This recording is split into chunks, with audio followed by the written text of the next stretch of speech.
आज़माइश मसीह। मुकद्दस लूका की अंजील उसका चौथा बाब 1-13 तक।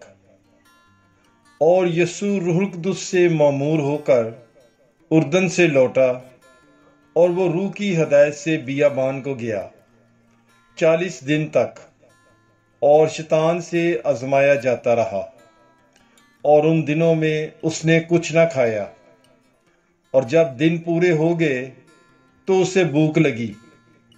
तब शैतान ने उससे कहा कि अगर तू खुदा का बेटा है तो इस पत्थर को कह कि रोटी बन जाए। यीशु ने उसे जवाब दिया, लिखा है कि इंसान सिर्फ रोटी ही से नहीं बल्कि खुदा के हर कलमे से जिंदा रहेगा। और शैतान ने उसे एक ऊंचे पहाड़ पर ले जाकर दुनिया की सारी मुमलकतें पल भर में दिखाईं। और शैतान ने उससे कहा कि मैं ये सारा अख्तियार और इनकी शानो शौकत तुझे दूंगा, क्योंकि ये मुझे सौंपे गए हैं, और जिसे चाहता हूं देता हूं। बस अगर तू मेरे आगे सजदा करे तो सब तेरा होगा।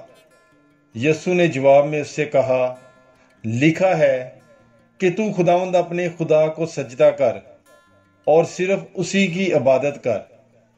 फिर वो उसे यरूशलेम में ले गया और हैकल के किंगरे पर खड़ा करके उससे कहा, अगर तू खुदा का बेटा है तो अपने आप को यहां से नीचे गिरा दे, क्योंकि लिखा है कि उसने अपने फरिश्तों को तेरी बाबत हुक्म किया कि तेरी हिफाजत करें और कि वो तुझे हाथों पर उठा लेंगे, ऐसा न हो कि तेरे पांव को किसी पत्थर से चोट लगे। और यीशु ने जवाब में उससे कहा गया है कि तू खुदावंद अपने खुदा को मत आजमा। और शैतान जब तरह तरह की आजमाइशें खत्म कर चुका तो मुकर्रर वक्त तक उससे अलग रहा। पाक कलाम के पढ़े और सुने जाने पर खुदावंद की बरकत हो, खुदा का शुक्र हो। God bless you. Bible is life.